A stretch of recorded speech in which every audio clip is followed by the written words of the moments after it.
Hello, everyone, and welcome back to the Degrassi podcast. It's October 3rd. We have our first fall episode of season 13. Tonight's episode, This Is How We Do It. Great opening scene. It was nice to get to see everyone again. A ton of characters in the opening. We found out that Zoe has a secret into why she is no longer on her show anymore. Hopefully, this will make her character a bit more interesting. To me, right now, she's still pretty annoying. She's mean. She's just, I don't know. I mean, we've had mean characters before, of course, but they've also had a side to them where, you like them.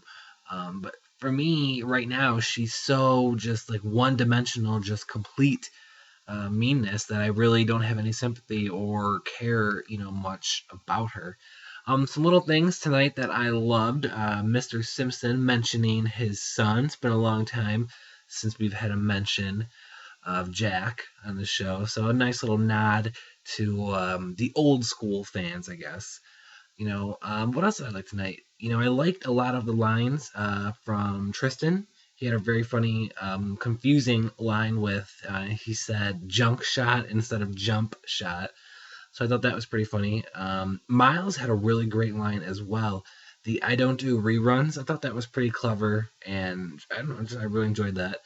Um, Another cool thing was we actually got to hear dialogue for a bit over the credits, which there's been over 300 and 20 something episodes of, Degrassi. I don't remember if they've ever done that before. I know they've had times where there's been, a song that leads into the credits or a sound effect or, whatever.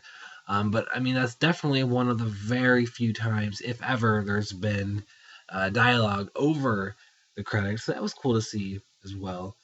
Um, the whole thing with Allie and her secret date and bringing back Leo, I don't know what's going to happen with this. I wasn't a fan of it in the summer with the Paris episodes.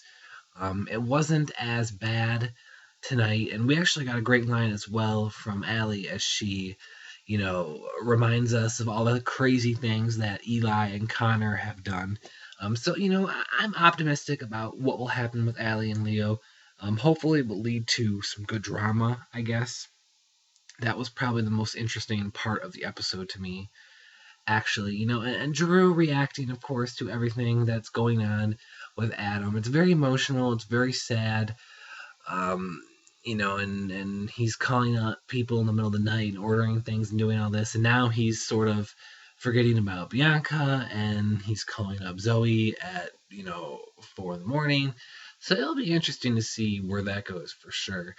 And a little note, Bianca, we heard her voice on the phone. I was just wondering if that was actually her because parts of it sounded like her, and then parts of it did not sound like her. So I don't know if that actually was her or not, or if that was just my mind playing tricks on me.